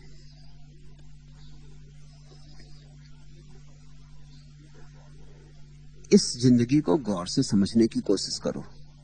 अहंकार ने किन बातों का सहारा लिया, उनकी जरा परख करो। मैंने पूछा जो जिंदगी क्या है, हाथ से गिर के जाम टूट गया। तुमने जिंदगी का सहारा लिया अहंकार के लिए। जिंदगी क्या है? रेत पर खींची गई लकीरें, या रेत पर बनाए गए महल, या कागज की नाव। इस जिंदगी पे इतने इतरा रहे हो जो अभी है और अभी नहीं हो जाएगी। इस जिंदगी का सहारा लेके अहंकार को खड़ा कर रहे हो। मैंने पूछा जो जिंदगी क्या है, हाथ से गिर के जाम टूट गया। ये तो टूट जाने वाली बात है। जिंदगी को ठीक से पहचानो, ये क्षण भंगुर है, पानी का बबूला है। फिर अकड़ कहां? अकड़ तभी तक है जब तक तुम सोचते हो जिंदगी कुछ टिकने वाली चीज है। वही 4 तिनके पयामे कपस थे जिन्हें हम समझते रहे आशियाना। 4 तिनके, वही 4 तिनके पयामे कफस थे जिन्हें हम समझते रहे आशियाना। जिसको तुम घर समझ रहे हो वही कब्र बन जाएगी। वही 4 तिनके तुम्हारा कफन बन जाएंगे जिनको तुमने आशियाना समझा है। जरा जिंदगी को गौर से देखो। यहां सब तो मर रहा है, यहां सब तो धू कर जल रहा है, यहां हर चीज तो मृत्यु के मुंह में चली जा रही। हम सब तो मृत्यु के मुंह में सरक रहे हैं। कतार लगी, लोग मृत्यु में डूबते जा रहे हैं, विदा होते जा रहे हैं। इस जिंदगी में है क्या जिसके सहारे तुम अस्मिता को संग्रहित करते हो, कहते हो मैं हूं। यूं तसल्ली दे रहे हैं हम दिले बीमार को, जिस तरह थामे कोई गिरती हुई दीवार को। ये दीवार तो अपने से गिर रही, तुम पूछते हो इसको गिराएं कैसे। ये तो दीवार गिरी रही, तुम थामो भर मत, जरा दूर खड़े होकर देखो। यूं तसल्ली दे रहे हैं हम दिले बीमार को, जिस तरह थामे कोई गिरती हुई दीवार को। अहंकार की कोई वास्तविकता नहीं, फिर अहंकार की क्या व्याख्या करें? अहंकार की व्याख्या इस भांति समझो। तुम बाहर देख रहे हो तो अहंकार है, तुम भीतर देखोगे अहंकार विदा हो जाएगा। ध्यान में लगो। अहंकार से लड़ने की फिक्र ही छोड़ो। अहंकार से लड़ना वैसे ही है जैसे कोई अंधेरे से लड़े और अंधेरे को धक्के दे और निकालना चाहे। नहीं, मैं कहता हूं तुम दिया जलाओ, ध्यान में लगो, प्रार्थना में लगो, दिया जलाओ, भीतर मुड़ो, आंख बंद करो और भीतर देखना शुरू करो। क्या है? तुम एक बात पाओगे, अहंकार कभी ना पाओगे। और जहां अहंकार नहीं वहीं परमात्मा है। परमात्मा तुम्हारा वास्तविक स्वरूप है, अहंकार तुम्हारी भ्रांति। जैसे सांप में रस्सी देख ली किसी ने, या रस्सी में सांप देख लिया किसी ने, ऐसी अहंकार भ्रांति, कुछ का कुछ देख लिया है। जो है उसको वैसा ही देख लेना परमात्मा अनुभव है। और निश्चित ही सन्यास लेने में अहंकार सबसे बड़ी बाधा है। लेकिन सन्यास अहंकार से मुक्त होने में सबसे बड़ा साधक है। ये दोनों बातें ख्याल में रखो।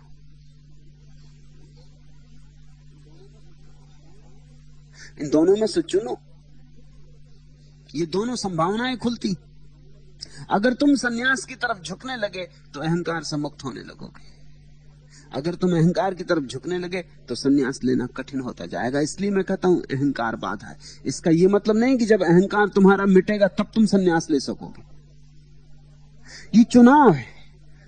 तुम एक दौराहे पर खड़े हो, जहां एक राह अहंकार की तरफ जाती है, एक सन्यास की तरफ जाती है। एक पर ही चला जा सकता है। इसलिए मैं कहता हूं अहंकार बाधा। अगर अहंकार को चुना और अहंकार के रास्ते पर चले तो सन्यासी ना हो सकोगे। अगर सन्यास के रास्ते पर चले तो अहंकारी ना हो सकोगे। लेकिन तुम्हारा मन बड़ा होशियार है। तुम सन्यास लेने से डरते भी होगे, सन्यास लेने से बचना भी चाहते होगे। तुम्हें मेरी बात में सहारा मिल गया, तुमने सुना कि अरे अहंकार बाधा है, तब तो बात मिल गई, कुंजी मिल गई। अब सन्यास कैसे लें? जब तक अहंकार ना मिटे तब तक सन्यास कैसे लेंगे? और अहंकार पहले मिटना चाहिए, फिर सोचेंगे सन्यास की बात। न मिटेगा अहंकार, न लेंगे सन्यास। झंझट मिटी, न रहा बांस, न बजेगी बांसुरी। तुम मेरी बात से अपने मतलब मत निकालो। जब मैंने कहा कि अहंकार बाधा है, तो मैंने सिर्फ इतना ही कहा कि अगर तुम अहंकार चुनते हो तो सन्यास ना चुन सकोगे, अगर सन्यास चुनते हो तो फिर अहंकार ना चुन सकोगे। ये दोनों विपरीत हैं, इनमें से एक को ही संभाल सकते हो, दोनों को साथ नहीं संभाल सकते। अब तुम्हारे हाथ में है, क्या चुनते हो? दोनों रास्ते खुले। अगर सच में ही अहंकार से मुक्त होना चाहते हो, सन्यास चुनो। और अभी अहंकार है, यह भी सच है, लेकिन सन्यास के चुनते ही रूपांतरण की क्रिया शुरू हो जाएगी। बीमार हो माना, लेकिन औषधि न लोगे तो बीमारी मिटेगी कैसे? और यह भी ध्यान रखना कि बीमारी औषधि के काम करने में बाधा डालती, इसलिए तो समय लगता है। कोई एक आधी घूंट औषधि पी लेने से तो बीमारी नहीं मिट जाती, महीनों दवा लेनी पड़ती, तब धीरे धीरे बीमारी जाती। दवा में और बीमारी में संघर्ष होगा। मगर तुम कहोगे कि जब तक मैं बीमार हूं दवा कैसे पीऊं, क्योंकि बीमारी दवा के काम में बाधा डालती। मैं तो दवा तब पीऊंगा जब बीमारी मिट जाएगी, लेकिन तब दवा किस लिए पियोगे? फिर पागल हो गए हो, फिर और बीमार होना है। अहंकार मिट गया, फिर सन्यास का क्या करोगे? सन्यास औषधि है, अहंकार व्याधि है, और अहंकार अड़चने डालेगा सन्यास की प्रक्रिया में। लेकिन औषधि को अगर लिया और लेते ही रहे तो आज नहीं कल, कल नहीं परसों रोग हारेगा, निरोग तुम हो सकोगे। हिम्मत करो। अहंकार बाधा इतनी नहीं डाल रहा है जितनी तुम सोच रहे हो, क्योंकि जिन्होंने सन्यास लिया है उनके लिए भी यही सवाल था, तुम्हारे लिए भी वही सवाल है। अहंकार को किनारे हटाओ और छलांग लो। अहंकार से भी ज्यादा बड़ी बाधा भय है। तुम डरते होगे लोग क्या कहेंगे, लोग हंसेंगे, कहेंगे पागल हो गए, सम्मोहित हो गए, भले चंगे गए थे, ये क्या हो गए?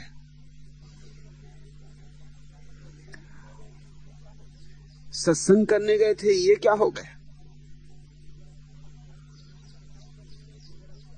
तुम लोगों से डरे हुए हो। तुम जरा शांत बैठ के सोचना, कल्पना करना कि तुमने सन्यास ले लिया, गैरिक वस्त्र पहन के, माला डाल के, पागल बन के अपने गांव पहुंचे हो। जरा कल्पना करना,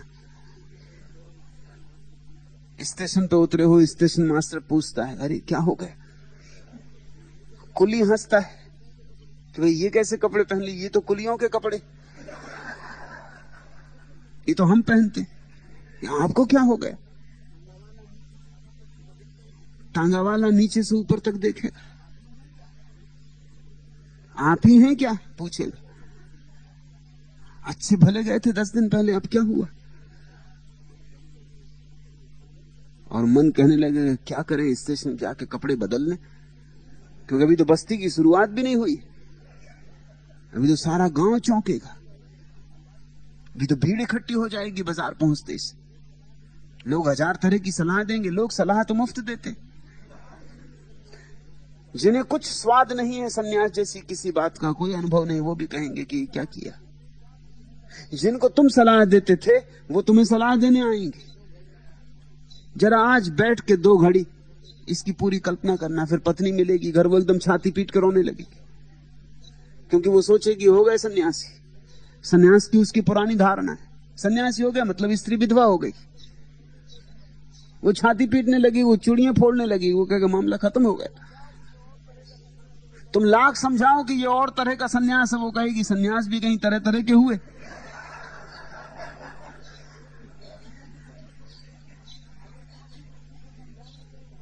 अगर तुम अपनी पत्नी को समझाने के लिए उसका हाथ हाथ में लोगे तो वो झिड़क देगी, वो ये क्या करते हो सन्यासी होकर और स्त्री को छूते। अब तुम घर के बाहर ही रहो, अब जो हो गया, अब जाओ। अब तुम्हारा कोई घर द्वार नहीं। इसकी सारी कल्पना करना बैठ के आज, उससे तुम्हें पता चल जाएगा कि असली अड़चन क्या हो रही। उस कल्पना से ही तुम्हें सूत्र मिल जाएगा। सिर्फ भय, अहंकार इत्यादि की आड़ में मत छिपो। सिर्फ भय, सिर्फ एक साहस चाहिए, पागल होने का साहस, फिर तुम सन्यासी हो सकते हो। ये दीवानापन है, ये दीवानों का काम है, ये मस्तों का काम है, ये पियकड़ों का काम है, ये बुद्धिमानों का काम नहीं है, ये होशियारों का काम नहीं है, चालबाजों का काम नहीं है। हालांकि ज्यादा देर नहीं चलेगा ये उपद्रव। 2-4 दिन चर्चा रहेगी, खबर रहेगी, लोग विचार करेंगे, बात करेंगे, पूछेंगे, फिर सब रास्ते पे आ जाते। फिर अपना सब दुनिया चलने लगते। चलती थी कोई जिंदगी भर ये सवाल नहीं रहने वाला है, 1 सप्ताह ज्यादा से ज्यादा। क्योंकि गांव में दूसरी घटनाएं भी तो घटती हैं, फिर और घटनाएं घटती हैं, लोग उनमें उलझ जाते। किसी की पत्नी भाग गई, किसी के घर डांका पड़ गया, कोई चुनाव हार गया। फिर अब तुम्हारी बात थोड़ी लिए बैठे रहेंगे।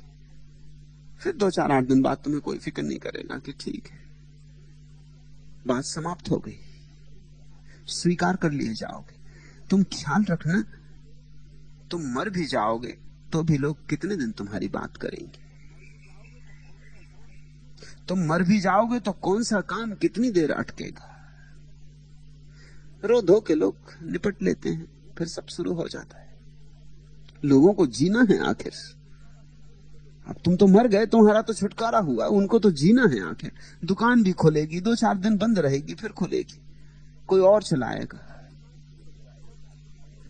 पत्नी भी मुस्कुराएगी, कितने दिन रोएगी, आखिर उसे जीना है। रो रो के कोई कितने दिन जी सकता है। बच्चे भी फिर नाचेंगे, फिर खेलेंगे, फिर कूदेंगे, दुनिया चलती रहती। तुम मर भी जाओ तो भी चलती रहती। संन्यास से कुछ अटक जाने वाला नहीं, मगर तुम्हारे जीवन में क्रांति आ जाएगी। संन्यास का अर्थ यही होता है, मरने के पहले मर जाना और दुनिया में इस तरह जीने लगना जैसे तुम हो ही नहीं। अपूर्व आनंद है उस घड़ी का, जब तुम दुनिया में ऐसे जीने लगते हो जैसे हो ही नहीं। दुनिया में होते हो और दुनिया तुम्हारे भीतर नहीं होती।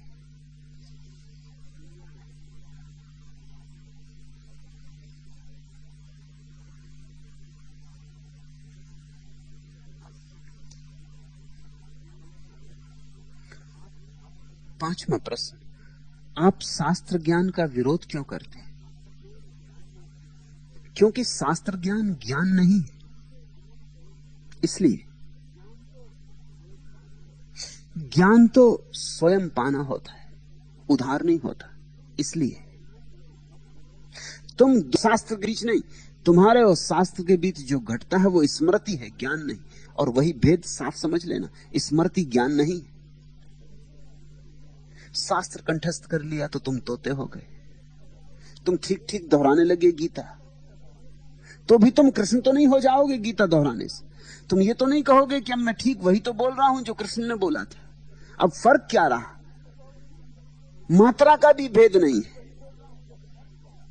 ठीक ठीक वही बोल रहा हूं जो कृष्ण ने बोला था, जैसा बोला था वैसे ही बोल रहा हूं। लेकिन क्या तुम इससे कृष्ण हो गए? ये शब्द स्मृति है, कृष्ण के भीतर से आ रहे थे, तुम्हारे भीतर से नहीं आ रहे। तुम्हारे हृदय में इनकी कोई जड़ें नहीं। कल मैं एक हास्य की कविता पढ़ रहा था। बिना पंख मंडराना, प्रभु जी अजब कबूतर खाना। पढ़े सो पंडित, लिखे सो खंडित, मंडित छापा खाना। कोरा कागज लिखी लिख बह गए, गुनीजन वेद पुराना। साधो भव सागर तरी जाना। पोथी ऊपर पोथी बैठी, पोथिन नहीं ठिकाना, बांचन वाले बांच न पाए, भोचक जग बौराना, प्रभु जी मूर्ख बन पतियाना, बिना सूंड के गणपति डोले, डिम डिम डिमक सुजाना, गांठ फांस बिन ज्ञान गठरिया, अपने हाथ बिकाना, साधो यह जग है बेगाना, आलत बाढ़त देख धुरंधर, फुदकी फुदकी इतराना, जगमग चोला जगमग चोला डगमग खोला, पारी उतर कह जाना, या जग सागर माही बिलाना, बिना पंख मंडराना, प्रभु जी अजब कबूतर खाना। बिना पंख मंडराने की कोशिश चल रही, अजब कबूतर खाना। पंख तुम्हारे भीतर उगने चाहिए। किसी और के पंखों से तुम कैसे उड़ोगे, किसी और की आंखों से तुम कैसे देखोगे। मेरी आंख तुम्हें उपलब्ध है, लेकिन फिर भी तुम मेरी आंख से तो न देख सकोगे। देखोगे तो अपनी ही आंख से। ज्यादा से ज्यादा मेरी आंख पर भरोसा कर सकते हो, लेकिन भरोसा थोड़ी ज्ञान है। विश्वास कर सकते हो, लेकिन विश्वास थोड़ी अनुभव है। प्रतिभिज्ञा कैसे होगी, प्रतीति कैसे होगी, स्वानुभव कैसे होगा। और स्वानुभव स्वतंत्रता है। इसलिए शास्त्र ज्ञान के विरोध में हूं। लेकिन मैं जानता हूं कि दुनिया में बहुत हैं जो शास्त्र ज्ञान के विरोध में नहीं। पंडित हैं, पुरोहित हैं, वे कैसे शास्त्र ज्ञान के विरोध में हो सकते? वे खुद भी शास्त्र ही हैं। ज्ञान तो वहां भी नहीं, उन्होंने भी पढ़ा है, वही तुम्हें समझा रहे हैं। उन्होंने भी जाना नहीं। वे भी तुम्हारे जैसे अंधे, अंधा अंधा ठेलिया, दोनों कूप पड़ंत। संभल के चलना जरा। उन अंधों को सिर्फ इसी बात की कोशिश है कि किस तरह अपनी किताब तुम्हें बेच दें। मैंने सुना दिल्ली में एक आदमी बस से टकरा के गिर पड़ा। लोग उसे चारों ओर से घेर के खड़े थे। इतने में उसे होश आया। उसने पूछा, भाई मैं कहां हूं? भीड़ में से तुरंत एक आदमी ने एक किताब उसकी ओर बढ़ाई और कहा, यह लीजिए दिल्ली गाइड, कीमत सिर्फ ₹1। किताब बेचने वाले लोग हैं। उनकी उत्सुकता इतनी ही है कि तुम उनकी किताब मान लो, कि तुम उनके किताब के पीछे खड़े हो जाओ, कि तुम भी उनके शब्दों में भरोसा कर लो। शब्दों के व्यवसाय से सावधान होना। शब्द सत्य की खोज में बड़ी बाधा बन जाते। बनने तो चाहिए साधक, बन नहीं पाते साधक। तुम उन्हीं में बैठ जाते हो। तुम सोच लेते हो प्रेम शब्द सीख लिया तो प्रेम आ गया, और प्रार्थना शब्द सीख लिया तो प्रार्थना आ गई, और परमात्मा शब्द को दोहराने लगे तोते की तरह तो परमात्मा मिल गया। ये सस्ती बात हो गई, बड़ी सस्ती बात हो गई। जीवन इतने सस्ते हाथ नहीं आता। जीवन के लिए कीमत चुकानी पड़ती।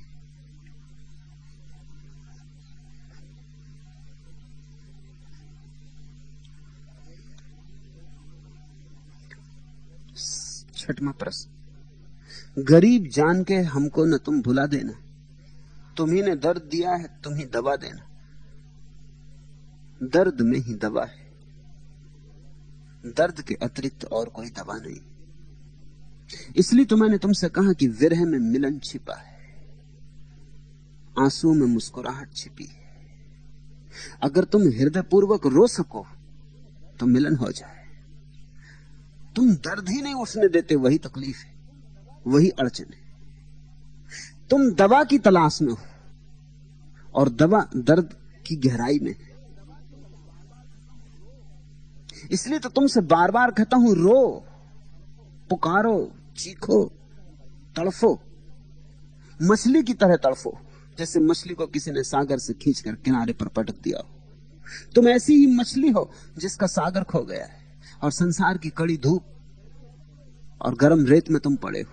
तड़फो, दवा की तलाश मत करो, पुकारो, उछलो कूदो। उसी उछल कूद से सागर में वापस लौट जाने की व्यवस्था है।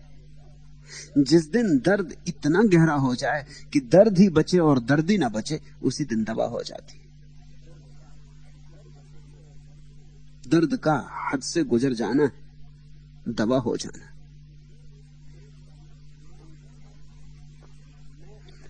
अंगूर में थी मैं यह पानी की चंद बूंदें, जिस दिन से खिंच गई हैं तलवार हो गई। आदमी और आदमी में इतना फर्क पड़ जाता है, एक साधारण संसारी है और एक भक्त। इतना फर्क पड़ जाता है जैसे अंगूर में थी मैं यह पानी की चंद बूंदें। जब तक अंगूर में रहती है शराब तो कुछ भी नहीं, पानी की चंद बूंद। जिस दिन से खिंच गई है तलवार हो गई। जब तक तुम छोटी छोटी पीड़ाओं में पड़े हो तुम पानी की चंद बूंद हो। धन के लिए रो रहे, ये भी कोई रोना है। आंसू जैसी कीमती चीज धन जैसी बेकीमत चीज के लिए गंवा रहे, ये भी कोई रोना है। पत्नी मर गई, पति मर गया और तुम रो रहे हो, ये भी कोई रोना है, क्योंकि जो मरना ही था वो मर गया, वो मरने ही वाला था। यहां सब मरण धर्म है। अमृत के लिए रो, मरण धर्मा के लिए रो के तुम व्यर्थ ही अपना समय खराब कर रहे हो, अपनी आंखें गला रहे हो। मकान गिर गया और तुम रो रहे हो। यहां सब मकान गिर जाने, यहां कोई मकान टिकने वाला नहीं, यहां सब मकान खंडर हो जाने वाले। तुम किन चीजों के लिए रो रहे हो? आंसू जैसी बहुमूल्य चीज कहां गंवा रहे हो? इनसे तो हीरे खरीदे जा सकते, तुम कंकड़ पत्थरों में गिरा रहे हो। अंगूर में थी मैं यह पानी की चंद बूंदें, जिस दिन से खिंच गई हैं तलवार हो गई। जिस दिन से तुम्हारे आंसू परमात्मा की तलाश में निकल पड़ेंगे तुम्हारे भीतर तलवार पैदा हो जाएगी, तुम पे धार आ जाएगी, तुम्हारे भीतर प्रतिभा का आविर्भाव होगा। दर्द को दबाओ मत। देखते हो दवा शब्द बड़ा अच्छा, उसका मतलब ही होता दबाना। दर्द को दबाओ मत, दवा की तलाश मत करो, दर्द को उभारो, दर्द को जगाओ। फिर इतनी जल्दी क्या है? जिस दिन पकेगा फल उस दिन गिरेगा। इतना अधैर्य क्यों? तुझको पा लेने में यह बेताब कैफियत कहां? जिंदगी वो है जो तेरी जुस्तजू में कट जाए, उसकी प्रार्थना में, उसकी तलाश में, उसकी इंतजारी में। जिंदगी वो है जो तेरी जुस्तजू में कट जाए। पाने की इतनी जल्दी मत करो, पाना तो हो जाएगा। विरह का भी आनंद है, ये दर्द भी मीठा है। इस दर्द की मिठास अभी लो। एक दफा मिलन हो गया फिर ये दर्द की मिठास दोबारा नहीं हो संभव होगी। इस दर्द की मिठास को भोग लो। ये दर्द तुम्हें मिटाएगा, ये दर्द तुम्हें गलाएगा, ये दर्द तुम्हें समाप्त कर देगा। उसी समाप्ति में तो दवा है, उसी समाप्ति में तो मिलन है। मगर एक ही बात ख्याल रखो, मिटने में बुराई नहीं है। अगर विराट के लिए मिट रहे हो तो सौभाग्य, क्षुद्र के लिए मत मिटना। तुझको बर्बाद तो होना ही था बहरहाल खुमार, तुझको बर्बाद तो होना था ही बहरहाल खुमार। नाच कर नाच कि उसने तुझे बर्बाद किया। परमात्मा के लिए अगर बर्बाद हो जाओ तो और सौभाग्य क्या होगा? इस दर्द को दबाओ मत। मेरा काम ही यही है कि तुम्हारा दर्द उकसाऊं, जगाऊं, तुम्हारे हृदय को छेड़ूं, तुम्हारे आंसुओं को गतिमान करूं, तुम्हारी प्यास को उकसाऊं, अग्नि बनाऊं।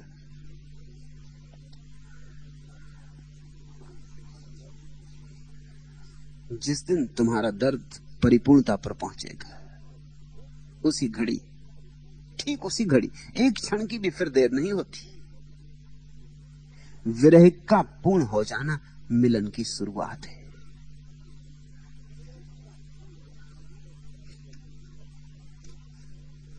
इसलिए जल्दी नहीं, अभी तो परमात्मा से कहो, सुर न मधुर हो पाए उर्की वीणा को कुछ और कसो ना। मैंने तो हर तार तुम्हारे हाथों में प्री सौंप दिया है, काल बताएगा यह मैंने गलत किया या ठीक किया है। मेरा भाग समाप्त मगर आरंभ तुम्हारा अब होता है। सुर न मधुर हो पाए उर की वीणा को कुछ और कसो ना। अभी तो कहो और दर्द चाहिए, दवा नहीं।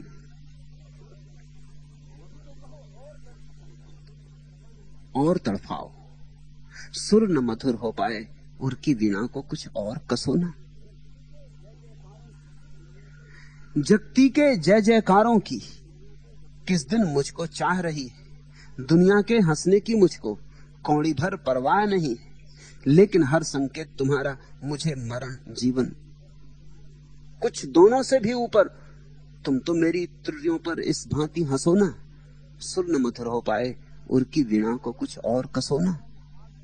तुम पर भी आरोप की मेरी झंकारों में आग नहीं। जिसको छू जग जाग न उठता वह कुछ हो अनुराग नहीं है। तुमने मुझे छुआ छेड़ा भी और दूर के दूर रहे भी। उर के बीच बसे हो मेरे, सुर के भी तो बीच बसो ना। सुर न मधुर हो पाए उर की वीणा को कुछ और कसो ना। जल्दी नहीं, अधैर्य नहीं। अभी तो दर्द को और मांगो। अभी दवा नहीं, अभी तो दर्द के लिए झोली और फैलाओ। अभी तो दर्द को गिरने दो, अभी तो दर्द को बरसने दो मेघ बनकर, ऐसा कि बाढ़ आ जाए दर्द की। सुर न मधुर हो पाए उर की वीणा को कुछ और कसो ना। अभी तो पुकारो कि मेरी वीणा को और कसो। अभी तो पुकारो मुझे और जलाओ, दग्ध करो। इसी दग्धता में दवा है।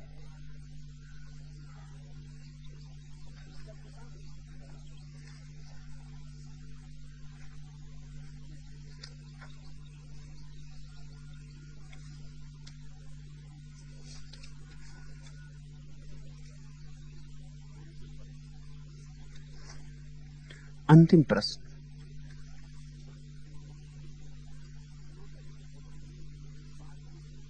क्षमा करें, एक बात पूछना चाहता हूं जो बहुत दिनों से मेरे मन में। आप सहित सभी महापुरुष जो जिंदा हैं कभी इकट्ठे क्यों नहीं होते?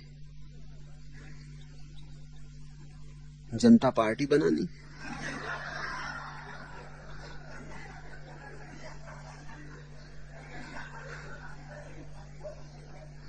इकट्ठा किस लिए? सिंहों के नहीं लेहड़े, संत चले न जमात। इकट्ठा होना भेड़ों की आदत है। और भेड़ें जरूर सोचती होंगी मन में कि मामला क्या है, हम तो कैसे घसर पसर चलते, एक दूसरे में मिले जुले चलते। सिंहों की इस तरह की एकता, इस तरह का इकट्ठापन क्यों नहीं होता? जरूरत नहीं। आदमी इकट्ठा भय के कारण होता है, समझना थोड़ा। जितना भयभीत आदमी होगा उतनी भीड़ का हिस्सा बनना चाहता है। भीड़ में सुरक्षा मालूम होती। इसलिए तो तुम हिंदू हो, मुसलमान हो, ईसाई हो। तुम कोई धर्म के लिए थोड़ी हिंदू हो। हिंदू तुम सिर्फ इसलिए हो कि हिंदुओं की इतनी बड़ी भीड़, इसके साथ तुम सुरक्षित हो। 20 करोड़, 40 करोड़, 60 करोड़, 80 करोड़, करोड़ों की भीड़ में तुम्हें बड़ा आश्वासन मिलता है। अब 80 करोड़ भेड़ें चल रही, उसमें तुम भी हो, तुम्हें खतरा नहीं मालूम होता। खतरा कहां? इतने संगी साथी। यही कमजोर दुनिया में राजनीति पैदा करवाते। दुनिया ऐसी चाहिए जहां प्रत्येक व्यक्ति व्यक्ति हो, जहां न पार्टियां हो, न धर्म हो, न संगठन हो। दुनिया का वही दिन सौभाग्य का दिन होगा जहां प्रत्येक व्यक्ति व्यक्ति होगा। कोई क्यों हिंदू हो, क्यों मुसलमान हो, क्यों ईसाई हो, कोई क्यों किसी भीड़ का हिस्सा बने। स्वयं हो। तुम पूछते हो क्षमा करें, एक बात पूछना चाहता हूं जो बहुत दिनों से मेरे मन में। आप सहित सभी महापुरुष जो जिंदा हैं कभी इकट्ठे क्यों नहीं होते? पहली तो बात, कोई प्रयोजन नहीं। इकट्ठा होके करेंगे क्या? किसी से लड़ना झगड़ना है कि संगठन में शक्ति है कि सब इकट्ठे हो जाएं तो किसी से लड़ना है? फिर अगर दो संत मिले भी तो क्या कहेंगे एक दूसरे से?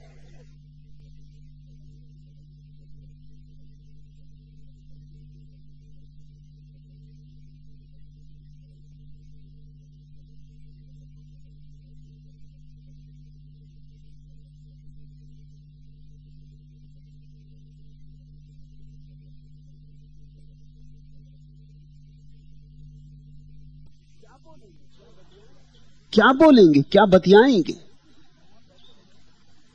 मौन बैठे रहेंगे। ऐसा कभी कभी हुआ है। फरीद और कबीर का मिलना हो गया था। हुआ तो नहीं होता अगर फरीद और कबीर पे छोड़ा गया होता, शिष्यों की वजह से हो गया। फरीद यात्रा पर था और कबीर के आश्रम के पास से यात्रा गुजर रही थी। फरीद के शिष्यों ने कहा कि बड़ा शुभ होगा, विश्राम तो कहीं करना ही पड़ेगा, रात आगे के गांव में ठहरेंगे तो कबीर के आश्रम में ही क्यों न ठहर जाएं। कबीर के शिष्यों को खबर मिली, वो भी बड़े उत्सुक हो गए। उन्होंने कबीर से कहा कि फरीद निकलते, हम निमंत्रण क्यों ना करें, आप दोनों साथ बैठेंगे, हमारा बड़ा सौभाग्य होगा, कुछ फूल झड़ेंगे दोनों के बीच, हमें भी सुगंध मिलेगी। कबीर ने कहा ठीक, और फरीद ने भी कहा ठीक। 2 दिन साथ रहे, एक शब्द नहीं बोले, न कबीर बोले न फरीद बोले। एक दूसरे को देखा, मस्ती में बैठे रहे। शिष्य तो बड़े ऊबे, क्योंकि उनकी उत्सुकता तो इसमें थी कि दोनों बोले, कुछ खंडन मंडन हो, कुछ चर्चा चले तो कुछ मजा आए, कुछ बात में से बात निकले, कुछ विवाद हो, कौन बड़ा संत, कौन छोटा, कौन पहुंचा कौन नहीं पहुंचा, आज पक्का ही हो जाए। बड़े उत्सुकता से बैठे रहे, मगर कब तक बैठे रहे? घड़ी, 2 घड़ी, 4 घड़ी, फिर ऊब होने लगी। फिर एक दूसरे की तरफ देखने लगे कि क्या तमाशा हुआ, ये तो बड़ी बेचैनी की बात हो गई। 2 दिन के बाद विदाई हो गई। कबीर गांव के बाहर आके फरीद को छोड़ भी गए, गले भी मिले, मगर बात ना हुई, सुना हुई, शब्द ना बोला गया, सुना बोला गया। विदा होते से दोनों के शिष्य अपने गुरुओं पर टूट पड़े। फरीद के शिष्यों ने पकड़ लिया कि हद हो गई, हमें समझाते हैं आप रोज, आपकी वाणी कहां खो गई? कबीर से कुछ तो कहना था। फरीद ने कहा जो बोलता वो अज्ञानी। 2 दर्पण सामने रखे हो तो क्या प्रतिबिंब बने? 2 शून्य पास बैठे हो तो कैसे शब्द निर्मित हो? जो बोलता सो अज्ञानी। फरीद ने कहा तुम क्या चाहते हो, मैं बोल के अपनी फजीयत करवाता? कबीर के शिष्यों ने पूछा आप चुप क्यों रहे? आपकी वाणी में तो ऐसा ओज, फरीद को भी तो थोड़ा रस देते, हम पर तो आप रोज लौटाते। पर कबीर ने कहा कि फरीद को तो मिल ही गया है, जो मैं तुम पे लौटाता हूं वो फरीद को मिल गया है। जहां मैं हूं वहां फरीद है, हम दोनों एक जगह खड़े हैं, देख के हम भौचक्क रह गए। हम 2 ही नहीं हैं, हम एक ही हैं। इसलिए क्या कहना, किससे कहना? अब अकेला आदमी बैठ के बात करे, कबीर ने कहा तो पागल नहीं कहोगे उसको? कोई अकेला बैठा अपने से बातें कर रहा है, जवाब भी खुद ही दे, प्रश्न भी खुद ही उठाए, उसी को तो पागल कहते। तो कबीर ने कहा क्या तुम मुझे पागल बनवाना चाहते थे? हम 2 थे नहीं। इसलिए संतों के मिलने की कोई जरूरत नहीं उठती। संत अलग नहीं है कि मिलना पड़े। जनता पार्टी असंतों से बनती, संतों से नहीं बनती। फिर प्रत्येक संत की अपनी अनूठी आभा है, अपना व्यक्तित्व है, अपनी भाषा है, अपना ढंग है, और यह वैविध्य सुंदर है। जरा सोचो कि दुनिया में सिर्फ कृष्ण ही हुए होते बुद्ध न हुए होते तो दुनिया बड़ी दरिद्र होती, या बुद्ध ही हुए होते और मोहम्मद न हुए होते तो दुनिया बड़ी दरिद्र होती। ये दुनिया में इतनी जो संपदा है अध्यात्म की, ये इसीलिए है कि इतने भिन्न भिन्न लोग हुए। एक ही सत्य को जानकर उन्होंने इतने भिन्न भिन्न नाच नाचे, इतने भिन्न भिन्न गीत गाए। उनमें अनूठापन है। इस अनूठेपन को मिलाया नहीं जा सकता। इसको मिलाने से दोनों का अनूठापन खराब हो जाए। इसलिए मिलन की कोई जरूरत नहीं। दुनिया में 3 तरह के मिलन संभव है। 2 ज्ञानियों का मिलन, जैसा कबीर और फरीद का हुआ, ये कभी कभी हो पाता है और इसका कोई मतलब नहीं है। बुद्ध और महावीर अनेक बार एक ही गांव में ठहरे और मिलन नहीं हुआ। एक बार तो एक ही धर्मशाला में ठहरे और मिलन नहीं हुआ। बुद्धों को भी थोड़ी बेचैनी होती कि क्यों नहीं हुआ, जैनों को भी थोड़ी बेचैनी होती क्यों नहीं हुआ। जो अहंकारी जैन है वो सोचते हैं कि बुद्ध अज्ञानी थे इसलिए महावीर नहीं मिले। जो अहंकारी बौद्ध हैं वो सोचते हैं क्या मिलना महावीर से, वो अज्ञानी थे इसलिए बुद्ध उनसे नहीं मिले। लेकिन बुद्ध जिंदगी भर तो और तरह के हजारों अज्ञानियों से मिलते रहे। महावीर का अज्ञान ही ऐसा क्या विशिष्ट था। और महावीर भी अज्ञानियों से खूब मिलते रहे, नहीं तो इन जैनियों को कहां से मिलते। ये बुद्ध को ही क्यों छोड़ दिया। ये अहंकार की बात है। या कुछ सोचते हैं कि दोनों में इतना विरोध था, दुश्मनी थी, इसलिए नहीं मिले। वह बात भी मूढ़ता की है। भेद तो है, विरोध नहीं। इसको ख्याल में रखना, भेद विरोध नहीं। चंपा अपने ढंग से खिली है और चमेली अपने ढंग से। भेद तो है, विरोध नहीं है। भेद तो खूब है। अब कहां गुलाब का फूल और कहां गेंदे का फूल, भेद तो बहुत है, मगर दोनों फूल हैं। फूल यानी फूले हैं, खिले हैं। दोनों नाच रहे हैं हवाओं में, और दोनों ने सूरज से बातें की हैं, और दोनों ने रंग बिखेरा है, और दोनों ने अपनी गंध लुटा दी, जो जिसके पास था लुटा दिया है। दोनों रिक्त हाथ हैं, सब लुटा के खड़े, मस्ती में खड़े, अपना गीत गा लिया गया है और परम तृप्ति है। फूल के पास तुमने देखी है परम तृप्ति, इसलिए तो फूल इतना आकर्षक मालूम होता है। आकर्षण क्या है? रंग ही नहीं है आकर्षण, क्योंकि रंग तो प्लास्टिक के फूल में भी होता है, कागज के फूल में भी होता है, शायद और भी अच्छा रंग हो सकता है। सुगंध ही नहीं है, क्योंकि कागज के फूल पर भी हम इत्र छिड़क दे सकते हैं। फिर क्या है फूल में जो आकर्षित करता है? फूल तृप्त है। अब की दफे जब फूल को देखो तो ख्याल करना, वृक्ष आनंदित है, मंजिल आ गई, खिलाव हो गया, जो छिपा था प्रकट हो गया, अब प्रकट हो गया, अभिव्यंजना हो गई आत्मा की, अपना गीत गा लिया, अब तृप्ति है, अब कोई भाग दौड़ नहीं, आपाधापी नहीं। फूल में यह है राज।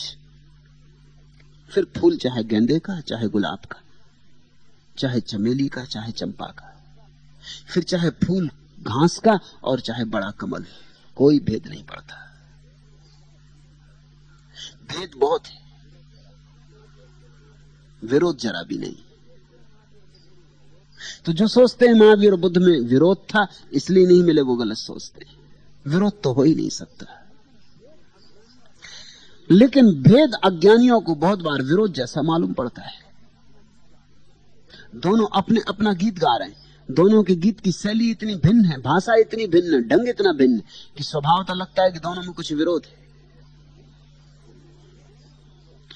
इसलिए नहीं मिले कि विरोध था, तो दोनों की निंदा हो जाएगी और दोनों अज्ञानी सिद्ध होंगे। लेकिन फिर क्यों नहीं मिले? मुझसे जैनों ने भी पूछा है, बौद्धों ने भी पूछा है कि फिर क्यों नहीं मिले। मेरा उत्तर कुछ और है। मेरा उत्तर यही है कि मिलने को वहां 2 व्यक्ति थे ही नहीं। किससे मिलते? कौन मिलता? किससे मिलता? वहां एक ही था।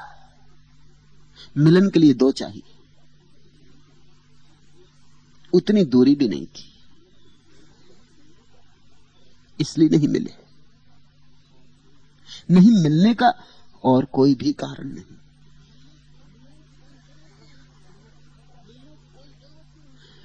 मिलने की कोई जरूरत भी नहीं थी। महावीर ने पा लिया था, मिलना क्या था। बुद्ध ने पा लिया था, मिलना क्या था। लेकिन ऐसा पागलपन चलता है, मिलाने की कोशिश शिष्यों में रहती। सिर्फ जिज्ञासा, कुतूहल कि पता नहीं क्या घटे। कुछ भी ना घटेगा, दो शून्य पास आएंगे और एक शून्य हो जाएगा। जरा भी आवाज ना होगी, सरसराहट भी ना होगी, सन्नाटा हो जाएगा। दो समाधिस्थ पुरुष जब पास होंगे तो कुछ घटना नहीं घटेगी। दो अकर्ता जब एक दूसरे के पास होंगे तो कोई कृत्य नहीं घटेगा। तो एक तो मिलन हो सकता है दो ज्ञानियों का जो कि व्यर्थ है। दूसरा एक मिलन होता है दो अज्ञानियों का, वो भी व्यर्थ है, क्योंकि उसमें मारामारी काफी होती लेकिन परिणाम कुछ नहीं होता। दो अज्ञानी बातचीत तो बहुत करते मगर एक दूसरे की सुनते ही नहीं। दो ज्ञानी बातचीत ही नहीं करते पर एक दूसरे की सुन लेते। बिना बोले बात सुन ली जाती, बिना बोले समझ ली जाती। दो अज्ञानी बकवास तो बहुत करते लेकिन कौन किसकी सुन रहा है, अपनी अपनी धांकते। ये दूसरा मिलन, ये दोनों मिलन बेकार है। दो अज्ञानियों का मिलन बेकार है, दो ज्ञानियों का मिलन बेकार है। सार्थक तो मिलन है अज्ञानी और ज्ञानी का, क्योंकि वहां कुछ घट सकता है, वो तीसरा मिलन है। बस ये तीन ही तरह के मिलन हो सकते हैं। जब ज्ञानी और अज्ञानी का मिलन होता है तो शिष्य और गुरु की घटना घटती, तो कुछ घटता है, क्योंकि ज्ञानी की तरफ से धारा बहती है और अज्ञानी अगर लेने को तैयार हो उस धारा को, आत्मसात करने को, तो रूपांतरित हो जाता है। आज तो है। अगर यह वीडियो आपको अच्छी लग रही हो तो वीडियो को लाइक और चैनल को सब्सक्राइब करें।